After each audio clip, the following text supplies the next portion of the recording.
un missile Tomahawk émerge violemment des cellules VLS du USS Gravely et s'élance à pleine vitesse en direction des montagnes Zagros. Le propulseur à roquette se détache. Le turbofan rugit et prend vie, propulsant le missile de croisière à seulement 15 mètres au-dessus de la surface du Golfe. 4 secondes plus tard, la cellule suivante tire. Puis la suivante. Puis encore la suivante. La plus grande opération militaire de la région vient de commencer et les forces de la garde révolutionnaire islamique sont sur le point de découvrir, dans leur propre chair, précisément à quoi sert un budget de défense de 700 milliards de dollars annuels lorsqu'il n'est pas grevé par le financement d'un système de santé universel. En moins de 90 secondes, 8 missiles ont quitté leur tube de lancement. À 300 mètres au nord-ouest, d'autres destroyers exécutent la même routine avec la précision froide et mécanique d'une machine parfaitement huilée, imperturbable et sans affect. 80 km plus au nord, le USS Carney reproduit la même danse létale dans une synchronisation parfaite qui confine au rituel. Le ciel au-dessus du golfe Persique, normalement illuminé par les lumières des cargos et les torchères des plateformes de gaz naturel, clignote désormais du sillage fugace des moteurs de combustion des missiles qui tranchent l'obscurité comme des aiguilles de feu. Pour les membres d'équipage sur le pont qui les observent s'éloigner en silence, c'est un spectacle qui mêle beauté froide et fatalité absolue. Pour les hommes qui s'apprêtent à les recevoir, c'est simplement la fin. Dans les profondeurs du complexe souterrain OGAP 44, ensevelis sous des centaines de mètres de granit massif dans les entrailles des montagnes Zagros, les commandants iraniens se croient des fantômes. Intouchables. Invisibles. Ils sont absolument convaincus que leur ville de missiles, ce labyrinthe caverneux de tunnels, de hangars blindés et de lanceurs mobiles qui leur a coûté des décennies de travail et des milliards de dollars à construire, est une forteresse imprenable qui défie toute capacité de renseignement occidental. Ils ont passé des années à étudier les interventions de l'OTAN. Ils ont analysé chaque guerre, chaque opération, chaque échec de l'adversaire.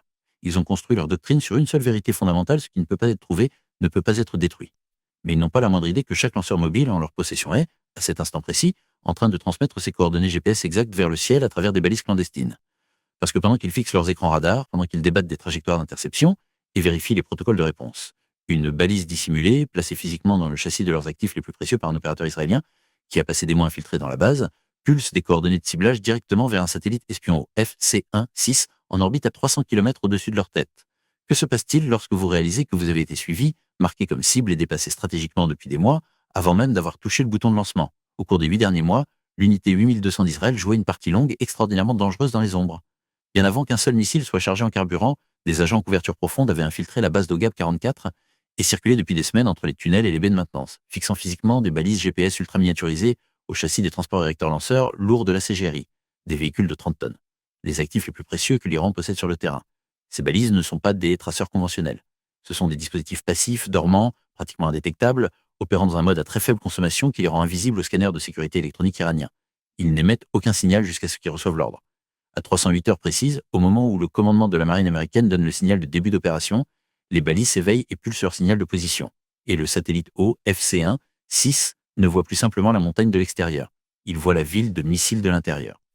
Il identifie la baie exacte, le tunnel exact et la coordonnée précise de chaque TL dissimulée dans toute l'étendue de la chaîne montagneuse du Zagros. Le vide aérien dont l'Iran se targuait avec une telle fierté, cet isolement supposé du monde extérieur que ses commandants décrivaient dans les briefings comme leur bouclier ultime, est devenu totalement hors de propos. Parce que lorsque l'ennemi sait exactement où vous êtes, l'épaisseur de vos murs cesse d'avoir la moindre importance. C'est l'ironie tactique ultime. C'est comme cacher un voleur dans une cave mais avoir oublié que vous lui aviez déjà mis un AirTag dans la poche avant de fermer la porte. Chaque mouvement effectué par la CGRI, chaque fois qu'un conducteur déplace un camion d'1 centimètre à l'intérieur du tunnel, l'OFC-1-6 met à jour la solution de ciblage en temps réel. Sur les écrans du USS Gravely et du USS Carney, ces énormes lanceurs de missiles, auparavant considérés comme impossibles à localiser, ne sont désormais plus que de simples points verts clignotants sur une carte numérique, chacun attendant patiemment l'arrivée d'un Tomahawk. Si vous deviez concevoir la défense aérienne contre ce qui arrive maintenant au-dessus du golfe Persique, sur quel système miseriez-vous toute la technologie d'interception iranienne ou le réseau intégré américano-israélien? Laissez votre analyse en commentaire. Et continuez à lire, parce que ceci ne fait que commencer. À 312 heures, avant que l'essaim de Tomahawks n'atteigne la ligne côtière, la grille de défense aérienne iranienne se prépare à illuminer la nuit. Le complexe OGAP 44 dépend d'un réseau sophistiqué de fibres optiques pour acheminer les données d'acquisition de cibles vers ses batteries BAVR373. Mais pour que ces données circulent, le complexe exige une alimentation électrique massive et constante. Des kilomètres de câbles haute tension traversant la roche et le béton. Des sous-stations de transformation enterrées sous le flanc de la montagne qui convertissent l'énergie industrielle en système nerveux de la défense la plus sophistiquée du pays. La force aérienne israélienne ne va pas gaspiller des munitions précieuses sur des blocos en béton armé capables de survivre à un impact proche. À la place, elle vise directement à la jugulaire. Une paire de chasseurs F-15 IRAM opérant sous strict contrôle des émissions électromagnétiques pour rester invisible atteint son point de largage au-dessus de la frontière irakienne. Il ne vise pas les lanceurs, il vise les nœuds d'alimentation. Sous les ailes des Raham, les missiles supersoniques Rampage s'allument. Ce ne sont pas des ogives conventionnels. Ce sont des pénétrateurs d'énergie cinétique, conçus pour l'effondrement structurel, des missiles capables de traverser des toits en béton et de détruire les équiopères avant de détonner en leur cœur.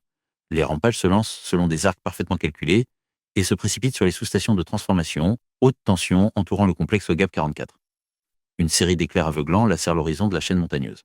Les sous-stations sont vaporisées en fractions de seconde. Le réseau électrique meurt instantanément. Les lumières dans les salles de contrôle de GAP 44 s'éteignent d'un coup. Le réseau primaire de fibre optique, l'épine dorsale de la défense prétendument impénétrable de l'Iran, est complètement mort.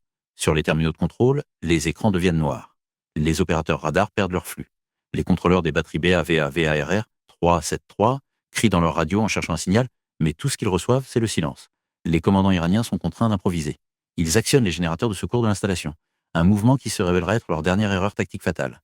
Ces générateurs industriels à grande échelle ne fonctionnent pas en silence. Ils rugissent. Ils vibrent.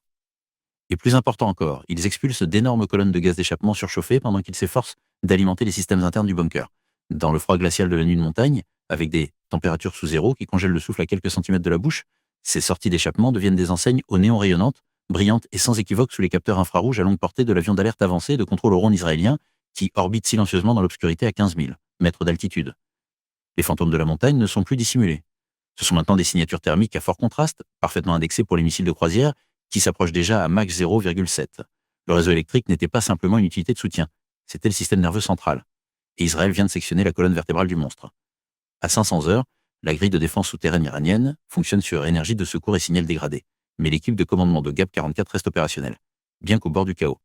Ils réajustent frénétiquement leurs batteries B à VA, R373, tentant de retrouver le verrouillage sur les Tomahawks 130, qui ont alors déjà franchi la côte et remontent les contreforts occidentaux du Zagros en suivant le contour du terrain à une altitude qui rend leur interception impossible pour les systèmes à basse élévation.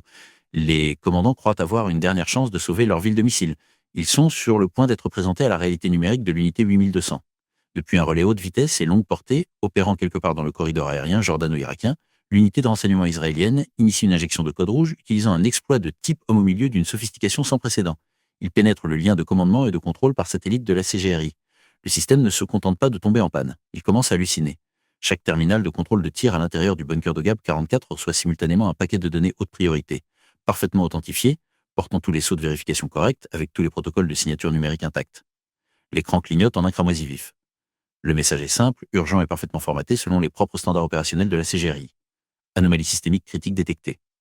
Toutes les batteries TL doivent cesser immédiatement le ravitaillement carburant, initier la séquence d'arrêt d'urgence et se retirer dans les secteurs de dépôt blindés pour maintenance de niveau 4. C'est une leçon magistrale en guerre psychologique, utilisant la propre structure de commandement rigide et hiérarchique de l'ennemi comme l'arme la plus létale de l'arsenal. Le résultat est un chaos absolu et entièrement prévisible. Les commandants des équipages iraniens entraînés à obéir aux invites de diagnostic automatisés sans les questionner, convaincus que le système a toujours raison, qu'une alerte de niveau 4 n'est jamais émise sans raison, actionnent les interrupteurs maîtres de leur lanceur mobile. Les lignes hydrauliques sifflent tandis que les énormes camions TL abaissent leur rampe de lancement en position de transport. Les ventilations se ferment. Les ombilicaux de carburant se déconnectent.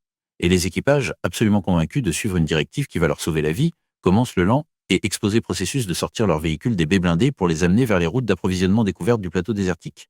Ils ne sont plus des fantômes dans un bunker de béton.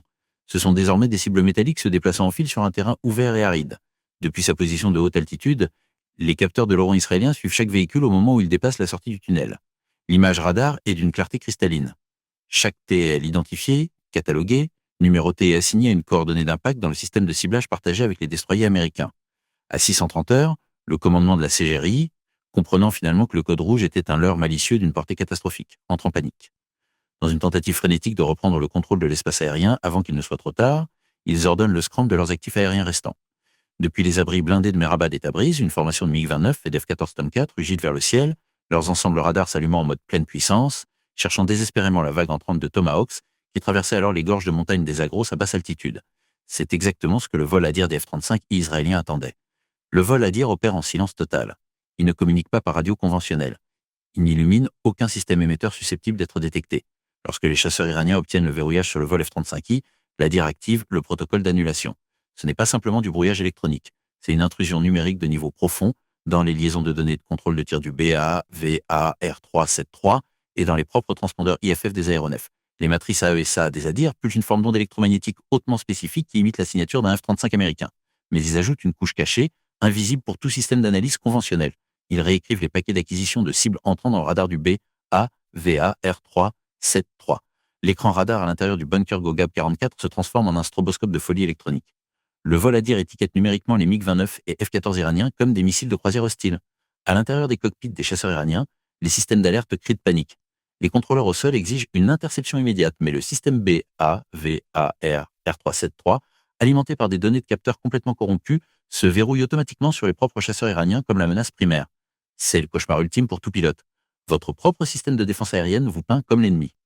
L'atmosphère au-dessus des montagnes Zagros se transforme en un chaos absolu de fréquences masquées et de signaux contradictoires. Les batteries BAVAR 3, 7, 3, automatisées et aveugles à la vérité, tirent en rafale leurs missiles SAYYAD4B vers leurs propres aéronefs.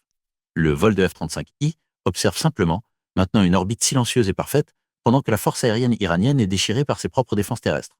Il n'y a pas besoin de missiles américains pour l'instant. Le système nerveux iranien se déchire lui-même en morceaux, et les pilotes de l'Adir, les directeurs silencieux de cette symphonie de destruction calculée, ne prennent même pas la peine d'ouvrir les portes de leur baie d'armes interne. À 830 heures, le réseau de défense aérienne iranien est une ruine fumante. Ses intercepteurs sont au sol ou en train de tomber du ciel. Son commandement de bunker est paralysé par des conflits internes de systèmes qu'aucun protocole de récupération ne peut résoudre dans le temps disponible. La ville de missiles est maintenant complètement exposée, une cible massive, assise dans un aquarium numérique, observée sous tous les angles possibles par les yeux de la coalition qui orbite silencieusement au-dessus des nuages. L'avion d'alerte avancé et de contrôle israélien Oron agit comme les yeux de toute la coalition depuis sa position à grande altitude au-dessus de la Jordanie. À travers un pont Link 16 à faible latence et haute sécurité, l'Oron pousse un flux continu de contrôle de tir en temps réel directement vers les systèmes de combat des bombardiers américains, Bimbi Lancer, qui circulent près de la frontière irakienne. Ces énormes avions, chacun capable de transporter plus de 24 tonnes d'armement, attendent depuis des heures leur tour dans une orbite elliptique calculée pour les maintenir hors de portée de tout système de défense iranien qui aurait pu survivre jusque-là. À 835 heures, les pilotes des basins B Lancer n'ont pas besoin d'allumer leur propre radar.